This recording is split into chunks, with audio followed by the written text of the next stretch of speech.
Good evening guys. Ito meron tayo rito ngayong bagong aayusin. At ito naman yung emergency light. So sira nito mga idol yung battery rin.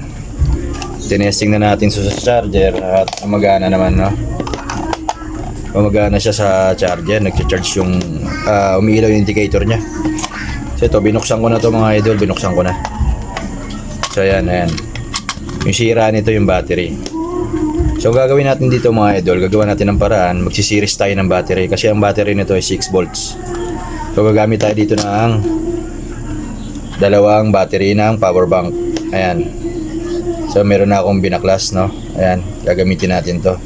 Dahil sa sira yung aking panghina ngayon at di pa ako nakakabili. So gamitin muna natin yung DIY dito. Gagawin natin tong 6 volts.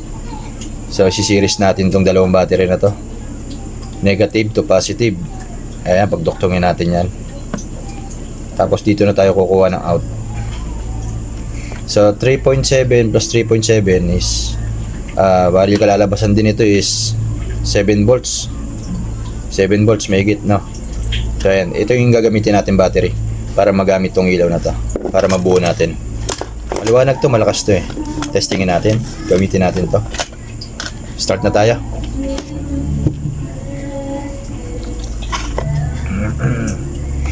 Gagamit tayo dito ng wire.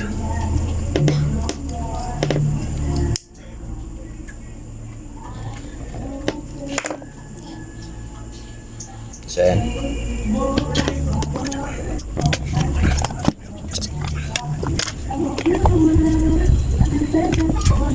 Ito lang kadalas nasisira dito sa magandang ilaw eh, yung kanyang mga battery.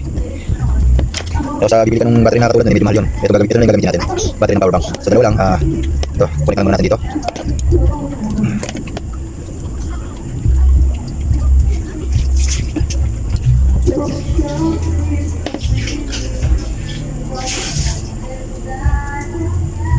Nasira kasi yung aking pangina.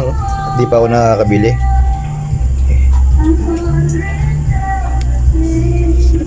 So yan, dinako natin to sa positive. Ito naman yung kabilang linya niya, kakabit naman natin dito sa negative. Kakabit natin.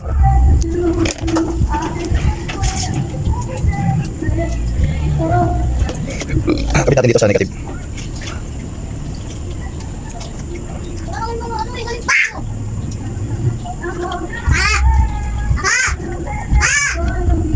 Maingay. Mahal, tapos na yun. So ayan mga idol, na ito yung series natin. Ayan, negative, positive. Lagyan natin ng tape para hindi maghiwalay.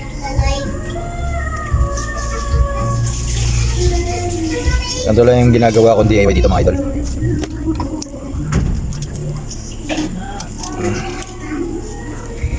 Kasi kung isang piraso lang gagamitin mo rito mga idol, iilaw yan pero hindi tatagal. Pagbukas mo, pag open mo ng on niya, iilaw siya, tapos mamaya mamamatay. Pag in-on mo ulit, hindi niya na kaya mag-power ulit. Kasi nga 3 volts lang siya. Kaya ito ang gagamitin natin dyan. Ito ang gagawin natin.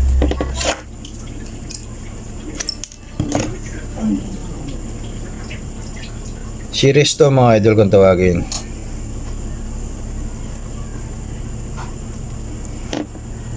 Battery series. So yan, nilagyan din natin ito ng wire.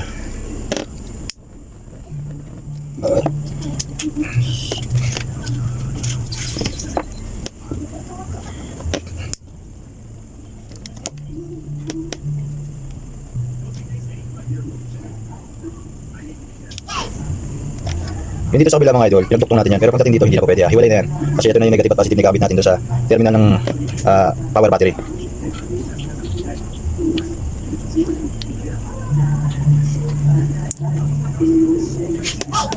Masyado makapal.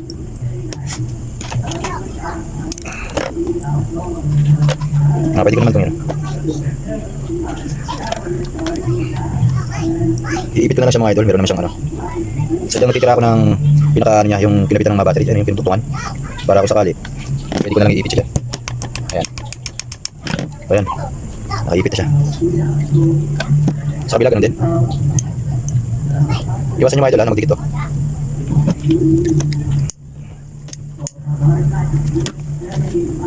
Yan, gumagamit ako ng letter kasi mas mabilis to eh.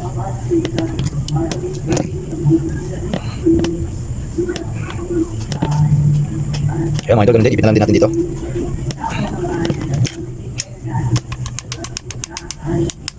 Ayan na mga idol.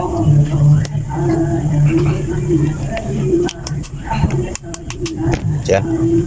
Lagyan na natin ito ng para ano. Ayun. Teka lang, medyo maluwag.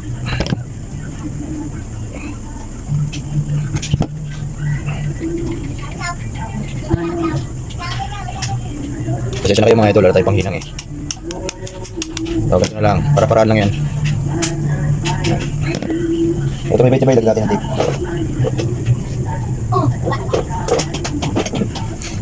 Ayan, para di magkiwalay. Ayan. Mali yan mga idol, 7 volts na halos yan. 3.7, tapos 3.7. 7 volts, o may higit siya mga idol, 7 volts. So pwede yan. Ayan mga idol, no. Ito yung negative natin. Ito yung negative natin, yung kulay violet, no. Negative, ito yung positive natin, yung kulay ano, verde. Ayan. Lagay natin ngayon dito sa yung positive sa verde. Ayan. Positive sa verde. Itong violet naman dito sa negative. Ayun, umilaw na kagad mga idol. Oh. Nakita niyan? Oh. Ayun na mga idol, umilaw na. So off natin yan. On natin mga idol. Ayan ah. Di ba? Ayan ah. Ayan yung series natin. Siniris lang natin yung battery, gumawa lang tayo ng battery niya. Ayan. So ayan mga idol, matagal malobat to kasi original tong kinabit nating ano battery. Galing to sa power bank mga idol. Ayan. So ayan. So ayan, lalagyan na lang muna natin ng mga ano to mga idol. Para hindi siya mag-shorted.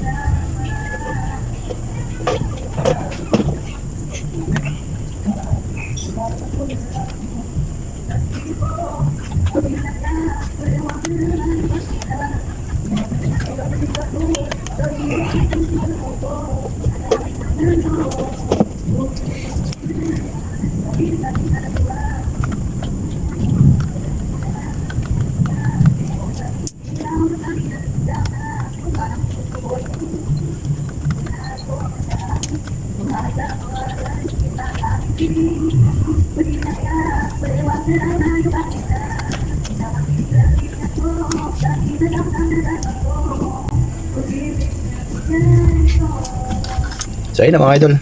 Ito lang ginawa natin pansamantala itong takip niya. Okay naman na yan. Hindi naman na magdidikit yung ano yan. Lagyan natin, dikitan na natin. Para may salpak natin siya. Dami tayo ng shoe glue.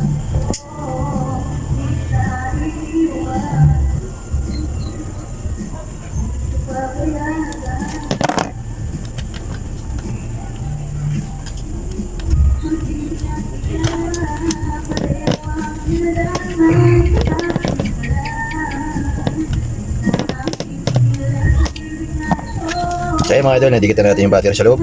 Hindi na malalaglag yan. Nakasuglo na yan. Sasara na po natin. Okay na siya. Ito mga idol, automatic to pagka nakasindi. Ito gagamit tayo ng charger. Habang nakasindi siya, pag sinalpakan natin to ng charger sa likod, automatic mamamatay yan. Halimbawa, na-brown out. Ayan, pang emergency light kasi ito eh. Patayin natin dito sa pinaka main. Ayan, 16 dito siya. Buksan natin yung main, mamamatay siya. Pagka hinugot natin to at naka-on yan, automatic ilaw yan. Ayan. So yun mga idol,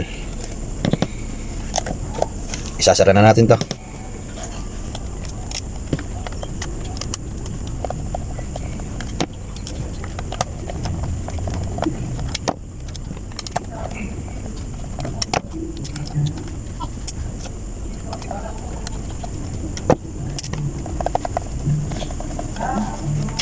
Yun, So yun na guys, okay na. Nabuo natin tong emergency light. Magandang klase rin to, Firefly. So ito, nabili natin to sa Burautan, sa Ratagan. Nabili ko to yata ng 25 pesos. Oo. Kasi marami mabibili dyan sa may mga Burautan dyan na yung mga magkano lang, mga bagsak presyo lang nila, yung mga 20, 50. Kung presyo 50 man, matawaran mo pa ng 30 o kaya 20.